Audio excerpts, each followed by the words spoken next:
함께 사도신경 하심으로 우리의 신앙을 하나님 앞에 고백하도록 하겠습니다. 나는 한 전능하신 아버지 하나님 천재 창조주를 믿습니다. 나는 그의 유일하신 아들 우리 주 예수 그리스도를 믿습니다. 그는 성령으로 잉태되어 동정녀 마리아에게서 나시고 본디오 빌라도에게 고난을 받아 십자가에 못 박혀 죽으시고 장사된 지 사흘 만에 죽은 자 가운데서 다시 살아나셨으며 하늘에 오르시어 전능하신 아버지 하나님 우편에 앉아 계시다가 거기로부터 살아있는 자와 죽은 자를 심판하러 오십니다.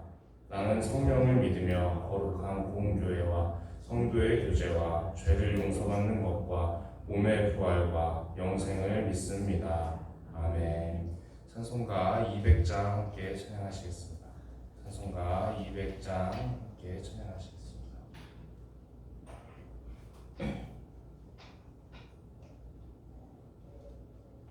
찬송가 200장 찬양하시겠습니다. 달고 묘한 그 말씀 생명의 말씀은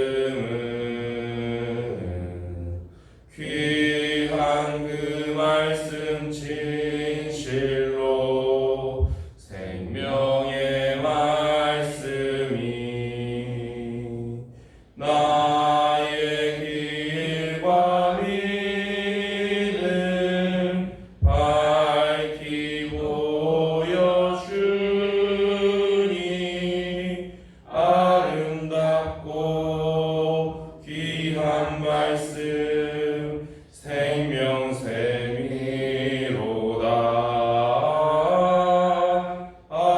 아름답고 귀한 말씀 생명샘이로다. 귀한 주님의 말씀은 내 노래 되도다. 모든 사람을 살리는 생명의 말씀은 값도 없이 받아 생명길을 가니 아름답고 귀한 말씀 생명샘이로다.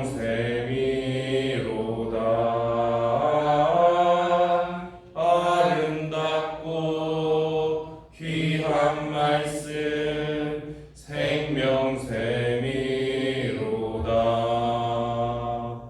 널리 울리어 퍼지는 생명의 말씀은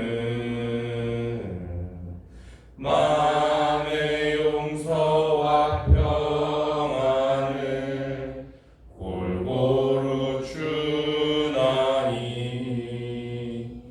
다만 예수 말씀 듣고 복을 받는 아름답고 귀한 말씀 생명샘이로다.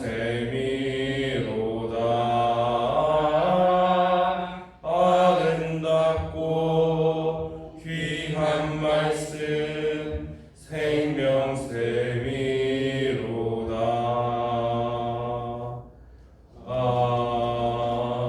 아멘. 이 시간 하나님께서 우리에게 주시는 말씀은 다니엘 2장 1절에서 24절까지의 말씀입니다. 다니엘 2장 1절에서 24절까지의 말씀입니다.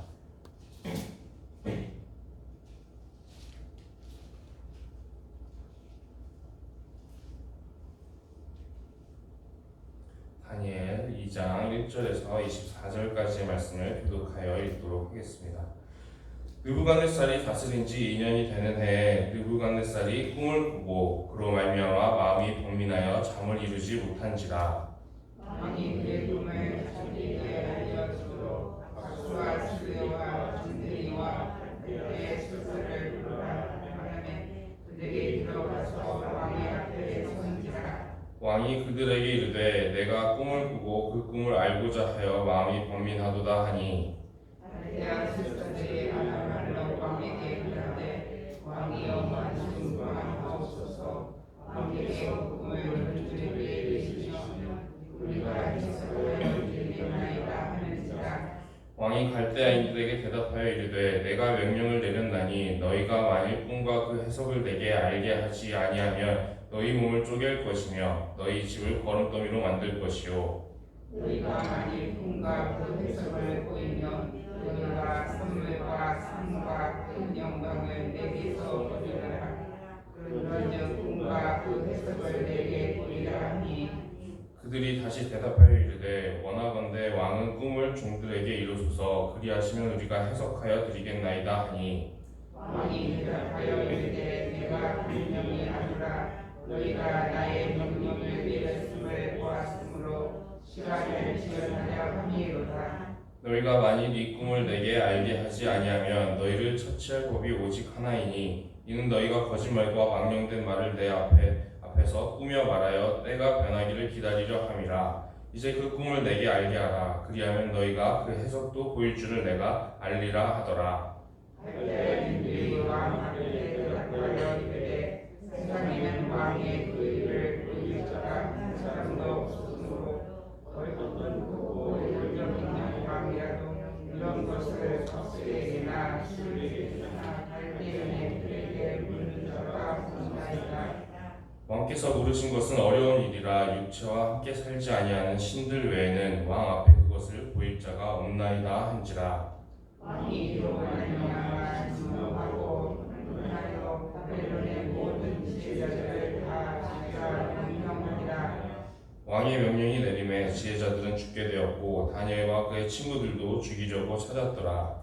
그때 왕이 군대장 아리오기의 바벨론 지혜자들에게 죽이러 나가니 다니엘이 명찰하고 슬기로운 말로 왕의 근위대장 아리옥에게 물어 이르되 왕의 명령이 어찌 그리 급하냐 하니 아리옥이 그 일을 다니엘에게 알림해 다니엘이 들어서 왕께 구하기를 시간을 주시면 왕에게 그 해석을 알려드리리라 하니라. 이에 다니엘이 자기 집으로 돌아가서 그 친구 하나냐와 미사엘과 아사랴에게 그 일을 알리고 하늘에 계신 하나님이 이 동일한 일에 대하여 불쌍히 여기사 다니엘과 친구들이 바벨론의 다른 지혜자들과 함께 죽임을 당하지 않으시기를 그들로 하여금 구하게 하니라. 이에 이 은밀한 것이 밤의 환상으로 다니엘에게 나타나 보임에 다니엘이 하늘에 계신 하나님을 찬송하니라. 다니엘이 말하여 이르되 영원부터 영원까지 하나님의 이름을 찬송할 것은 지혜와 능력이 그에게 있음이로다. 그는 때와 계절을 바꾸시며 왕들을 폐하시고 왕들을 세우시며 지혜자에게 지혜를 주시고 총명한 자에게 지식을 주시는도다. 그는 깊고 은밀한 일을 나타내시고 어두운 데에 있는 것을 아시며 또 빛이 그와 함께 있도다. 나의 조상들의 하나님이여 주께서 이제 내게 지혜와 능력을 주시고 우리가 주께 구한 것을 내게 알게 하셨사오니 내가 주께 감사하고 주를 찬양하나이다. 곧 주께서 왕의 그 일을 내게 보이셨나이다 하니라. 이에 다니엘이 왕이 바벨론 지혜자들을 죽이라 명령한 다니엘에게로 서서 그에게 이같이 이르되 바벨론 지혜자들을 죽이면 되고 나를 왕의 앞으로 인도하라. 그리하면 내가 그 해석을 함께 알려드리리라 하니 아멘. 오늘은 이제 우리가 다니엘 2장에 대한 말씀을 함께 나누고자 합니다. 다니엘 2장을 보게 되면은 우리가 예전에 요셉에서 사건을 보았던 것처럼 하나님께서 왕에게 느부갓네살 왕에게 꿈을 꾸게 하시고 이제 그 꿈을 풀어줄 사람이 이제 하나님께서 택하신 뭐 요셉이라든지 다니엘밖에 없는 그런 상황을 만드십니다. 그래서 이제 다니엘만이 이 꿈을 풀어줄 수가 있게 되는 그 꿈을 알려주고 풀어줄 수 있게 되는 그런 상황이 벌어지게 되는데 지금 이 느부갓네살이 꾼 꿈은 이 한 신상에 관한 꿈을 꾸게 됩니다. 한 신상이 세워져 있는데 그 신상이 만들어진 재료가 여러 가지가 있었습니다. 머리 쪽은 금으로 되어 있고 가슴은 이제 은으로 되어 있고 이제 배나 허벅지 쪽은 이제 노스로 되어 있고 그리고 종아리 쪽은 쇠로 되어 있고 발은 이제 쇠와 진흙이 섞여 있는 그런 신상이었습니다. 그리고 그 신상이 이제 돌이 이제 와가지고 그 신상을 부숴버리고 그 돌은 태산을 이루어서 온 세상에 가득하고 신상은 이제 온데간데 없어지는 그런 꿈을 꾸게 되었습니다. 이 꿈을 꾸고 느부갓네살이 이 꿈을 이제 두려워하기도 하고 또 이 꿈이 무슨 뜻인지 번민하면서 이 꿈의 내용을 알고자 하는데 오직 이제 다니엘만이 이 꿈을 알려주고 그 꿈의 해석을 보여줄 수가 있었습니다. 이 꿈은 사실은 이제 예수님에 대한 예언과 같은 그런 꿈입니다. 왜냐하면은 여기서 나오는 이제 금머리라고 하는 것은 바벨론 제국을 상징을 하는데 그리고 나서 이제 그 다음에 오는 은, 놋 이런 것들은 쇠 이런 것들은 이제 그 다음에 바벨론 이후에 왔다가 세워졌다가 사라질 이 제국들을 의미를 합니다. 이 바벨론 같은 경우는 이제 금머리 그 이제 신상의 첫 번째 이제 시작 부분을 이제 상징을 하게 되는데 결국에 이 제국들이 하나씩 세워졌다가 가고 하더라도 이제 나중에는 결국에 돌은 이제 예수님을 의미를 하게 되는데 예수님께서 와서 이 모든 나라들을 쳐서 이제 다 모든 나라들이 다 멸망되고 그리고 결국에 다 하나님의 나라, 하나님께서 다 통치하시는 그런 하나님의 나라가 이제 태산처럼 온 세상에 가득하게 세워질 것이다. 그런 예언과 관련된 그런 꿈을 꾸게 된 것입니다. 그리고 이제 다니엘이 이것에 대한 예언을 이제 알려주게 되죠. 우리가 이제 보게 되면은 이제 다니엘서 같은 경우는 굉장히 독특하게 구성이 되어 있는 책입니다.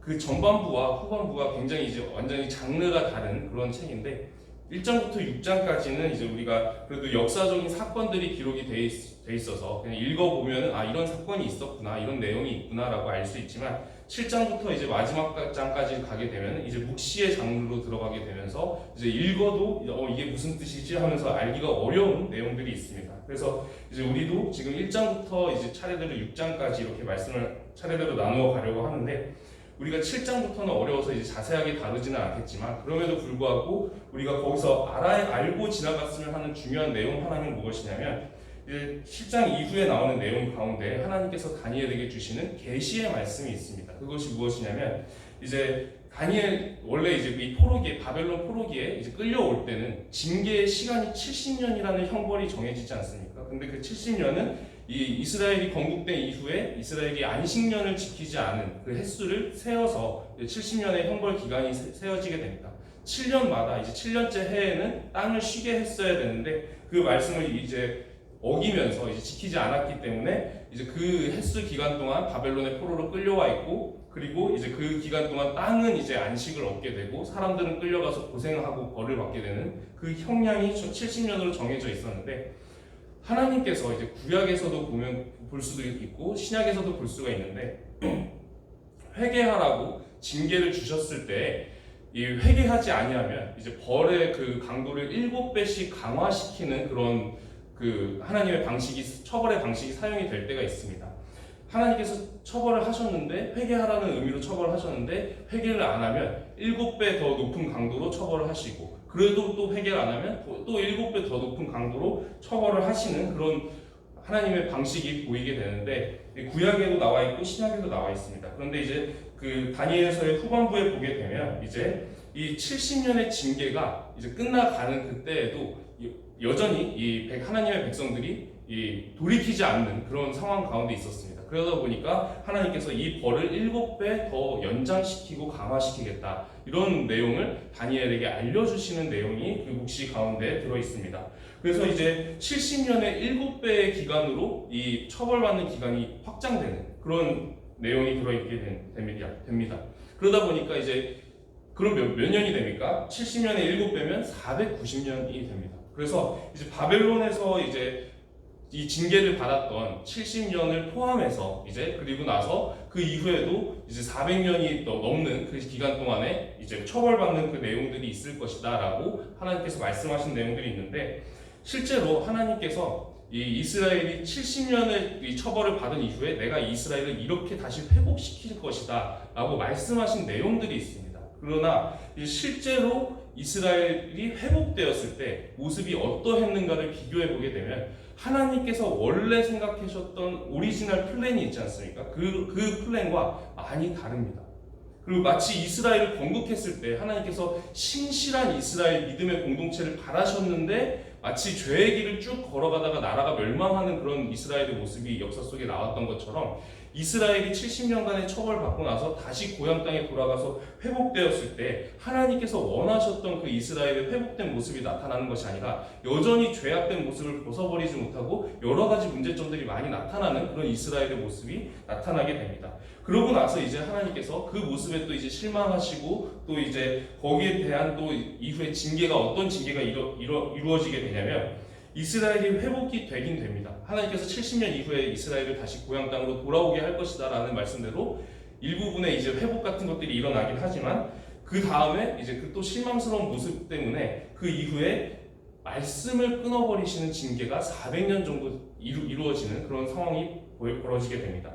하나님께서 선지자를 보내주셔서 그동안 말씀을 계속해서 주시면서 이스라엘이 죄를 짓고 있으면 이제 돌이키라 이런 말씀을 주시기도 하시고 그런 말씀들을 계속해서 선지자들을 통해서 주셨는데 이제는 선지자들을 끊어버리셔서 400년간의 이제 선지자들을 보내주시지 않는 그 기간이 생기게 되고 그리고 그 기간 동안 말씀이 끊어지게 되는 공백기가 생기게 된다는 것입니다.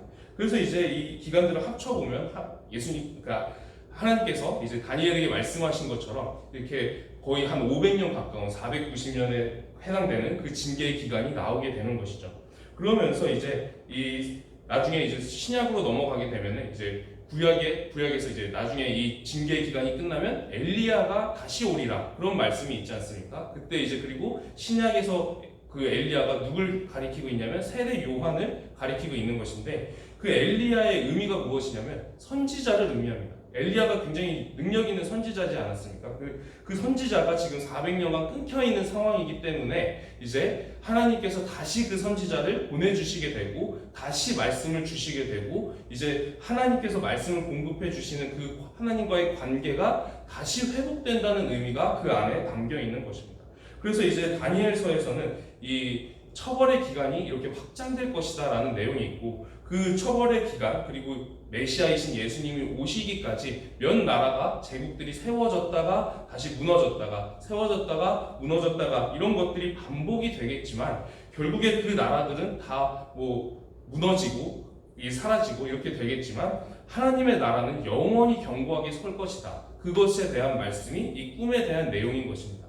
그래서 이 꿈에 대한 내용은 이제 메시아가 오시면 하나님의 나라가 이렇게 태산처럼 이렇게 세워져가지고 온 세상에 가득하고 그리고 영원히 견고하게 세워질 것이다 라는 그런 내용의 말씀을 주셨는데 하나님께서 이 꿈에서도 이제 주셨던 그 말씀과 실제로 인류의 역사가 걸어갔던 내용은 실제로 조금 다르다라고 볼 수가 있습니다. 왜냐하면은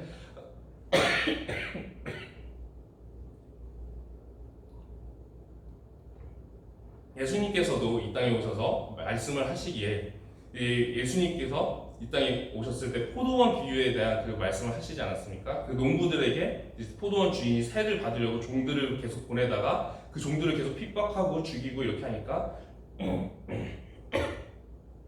나중에는 아들을 보내면서 이제 내 아들은 존대하리라 이렇게 생각하고 보내셨다라는 말씀을 예수님께서도 직접 하십니다.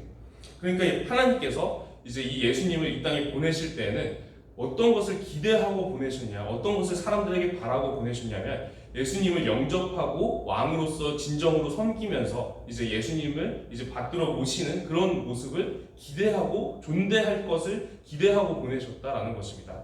그러나 이제 실제로 사람들이 행했던 일은 그 메시아이신 예수님을 십자가에 못 박아 죽이는 일을 행하게 되었죠. 그러면서 이제 점점 더 이제 하나님의 오리지널 뜻과는 굉장히 다른 이제 길을 걸어가게 되는데 보통 이제 하나님께서 처벌에 대한 내용을 말씀하시고 그 처벌이 이루어질 때는 굉장히 정교하게 이루어집니다. 하나님께서 말씀하신 그 방식대로 그 기간 동안 그 내용대로 이렇게 처벌이 이루어지게 되는데 그럼에도 불구하고 처벌하시는 그 심판의 기간 동안에도 이제 하나님께서 처벌의 도구로 쓰셨던 그 나라들이 지나치게 이제 더욱더 하나님의 백성을 학대한다거나 이런 식으로 하면서 하나님의 뜻에 더 어긋나는 일들이 조금씩 보이긴 하지만 그래도 굉장히 정교하게 딱딱딱 맞아 떨어지는 모습을 볼 수가 있습니다. 그러나 하나님께서 사람들을 데리고 뭔가 신실한 공동체를 세우려고 하시거나 뭔가 회복시키려고 하시거나 뭔가 이 사람들과 파트너십을 가지고 뭔가 같이 뭔가를 해보려고 하셨을 때에는 인류 역사에서 한 번도, 성경의 역사에서 한 번도 하나님의 뜻이 온전하게 실현된 적이 없습니다. 이스라엘을 세우셨을 때도 그렇고, 그리고 나중에 이스라엘을 회복시켰을 때도 그렇고, 그리고 나중에 메시아가 오시고 나서 그 다음에 이제 기대하셨던 내용들도 하나님의 뜻대로 이제 흘러가지가 않습니다. 왜 그러냐면 하나님은 늘 신실하셨고 잘 역사해 주셨지만 사람이 늘 신실하지 못해서 하나님의 뜻을 온전히 받들지 못했기 때문에 이스라엘이 건국된 다음에도 제대로 된 신앙 공동체의 역할을 이 세상 가운데서 하지 못했고, 회복된 이후에도 제대로 된 하나님께서 원하셨던 기대하던 그 역할을 하질 못했습니다. 그리고 메시아가 오셨을 때도 이제 그 메시아를 십자가에 못 박아 죽이면서 정말 하나님 앞에서 큰 죄를 지어버리는 그런 상황들이 벌어지게 되는 것이죠. 그래서 이제 지금 하나님께서는 이 꿈 가운데에서 말씀하시는 내용은 무엇이냐면, 이제 메시아가 오셨을 때는 정말 이제 메시아가 다스리는 나라가 이 세상 가운데에서 정말 태산같이 굳건하게 세워지고, 그 나라는 이제 뭐 공의가 있고 또 가난한 자들이 이제 뭐 그 보살핌을 받고 뭐 이런 내용들이 쭉 말씀 속에 들어 있는데, 실제로 걸어갔던 길은 이제 그 메시아를 십자가에 못 박아 죽이고 또다시 사람들이 하나님 앞에 반역하고 대적하는 내용들의 그런 역사를 걸어가게 되죠. 그래서 이제 결국에는 이제 하나님께서 하나님의 나라를 완성시키는 것은 이 땅 가운데서는 사실상 인간의 악함 때문에 도저히 이거는 이제 이루어지지 않아서, 결국에 이제 그 완성된 하나님 나라는 천국에서나 이루어질 수 있게 되는 것이죠. 그러면서 이제 하나님께서 정말 얼마나 많은 기회를 주셨고 얼마나 많은 시도를 하셨는가, 그러면서 사람이 얼마나 많이 하나님의 뜻을 거스르고 그 오리지널 플랜에서 벗어났었는가, 그 부분에 대해서 우리가 한번 생각해 보기를 소망합니다. 하나님께서는 이스라엘을 세우실 때에도 그 이스라엘을 통해서 이 세상을 변화시키려고 하셨습니다.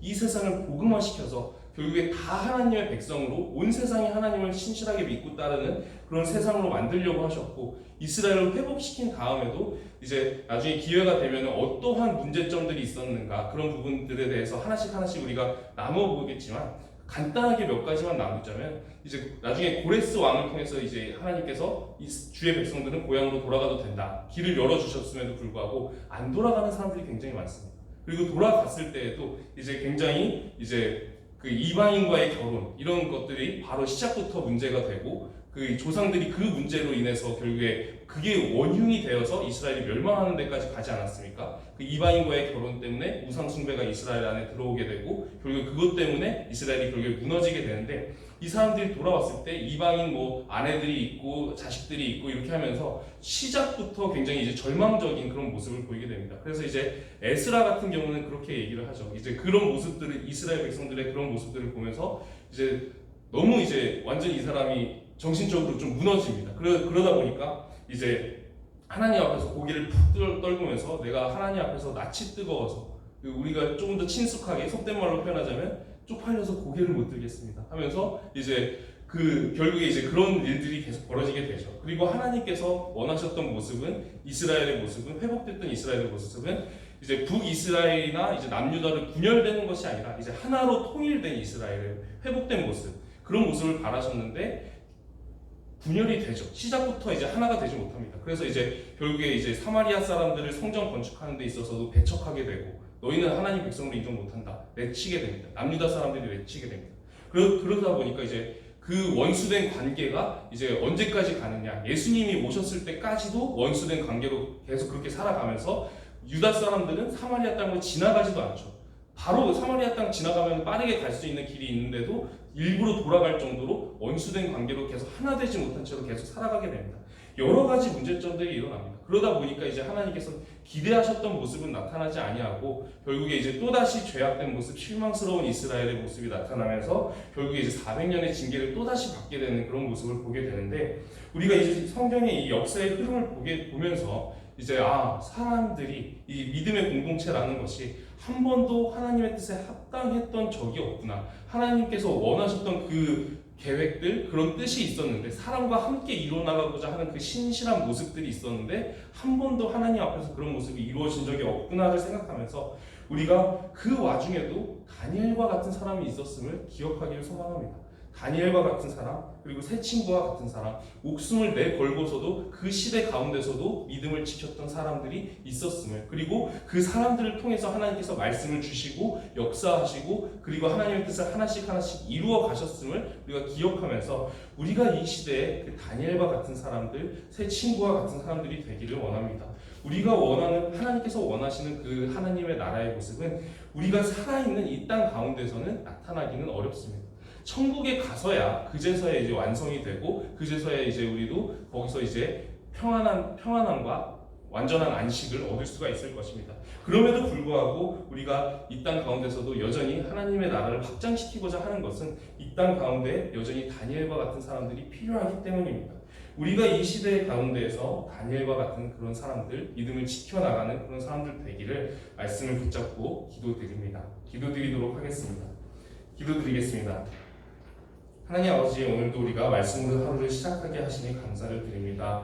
하나님, 우리가 정말 이 시대 가운데 다니엘과 새 친구와 같은 사람들 되기를 원합니다. 하나님, 이 시대 역시 하나님의 뜻을 알지 못하고 하나님의 뜻대로 살아가지 못하는 그런 모습들이 많이 보이고 또 이 시대 가운데서도 온전함이라는 것은 이루어질 수 없겠으나 그럼에도 불구하고 우리가 하나님의 뜻대로 다니엘과 같이 그리고 새 친구와 같이 이 시대 가운데에서 믿음을 지키면서 살아가는 사람들 되기를 원하오니 우리를 통해서 하나님께서 이 땅 가운데 하나님의 살아계심을 나타내 주시옵시고 하나님께서 영광을 받아 주시옵소서. 다니엘을 통해서 정말 느부갓네살이 다니엘에게 절을 하게 되고 또 하나님을 높였던 것처럼 우리를 통해서 이 땅 가운데 하나님의 살아계심이 선포가 되고 또 하나님께서 영광 받으시기를 원합니다. 하나님께서 우리를 사용하여 주시옵시고 이 땅 가운데서도 여전히 역사하여 주시옵소서. 살아계신 우리 주 예수 그리스도의 이름으로 기도드립니다. 아멘. 하늘에 계신 우리 아버지, 아버지의 이름을 거룩하게 하시며 아버지의 나라가 오게 하시며 아버지의 뜻이 하늘에서와 같이 땅에서도 이루어지게 하소서. 오늘 우리에게 일용할 양식을 주시고 우리가 우리에게 잘못한 사람을 용서하여 준 것 같이 우리 죄를 용서하여 주시고 우리를 시험에 빠지지 않게 하시고 악에서 구하소서. 나라와 권능과 영광이 영원히 아버지의 것입니다. 아멘. 오늘은 가정을 위해서 기도드리도록 하겠습니다. 우리의 각 가정들이 이 시대에 다니엘과 같은 그런 가정들 되기를 기도하기를 소망합니다. 그리고 하나님께서 이 시대 가운데 우리를 다니엘과 새 친구처럼 그렇게 사용해 주시기를 함께 기도드리도록 하겠습니다. 그리고 가지고 오신 개인적인 기도 제목들로 함께 기도드리겠습니다. 함께 통성으로 기도하시겠습니다. 하나님 아버지, 오늘 이 시대 가운데 우리 각 가정들 그리고 우리들을 정말 다니엘과 새 친구처럼 사용하여 주시기를 원합니다. 하나님, 이 시대 가운데 정말 하나님의 뜻이 나타나기를 원합니다. 하나님, 이 시대도 역시 악함들이 많이 있을 것이고 또 하나님의 뜻을 알지 못하고 하나님의 뜻을 어긋난 그런 모습들이 많이 있을 것입니다. 하나님, 그럼에도 불구하고 우리가 정말 믿음을 지키면서 살아가기를 원하오니 하나님, 우리의 마음 가운데 믿음을 더하여 주시옵시고 우리가 정말 그 믿음대로 살아갈 수 있도록 하나님께서 함께 하여 주시옵소서. 하나님, 우리가 믿음의 길을 걸어가기를 원합니다. 하나님, 우리에게 정말 삶에 찾아오는 수많은 역경들이 있고 정말 고난들이 있고 여러 가지 상황들이 있지만 그 상황들 가운데서도 우리가 믿음을 지키면서 살아가기를 원하오니 우리를 붙잡아 주시옵시고 성령으로 동행하여 주셔서 우리가 정말 이 시대 가운데 또 하나의 다니엘, 또 하나의 새 친구가 될 수 있도록 하나님께서 함께하여 주시옵시고 붙잡아 주셔서 우리를 통해서 정말 하나님의 살아계심이 이 세대 가운데 나타나게 되고 정말 이 세대 가운데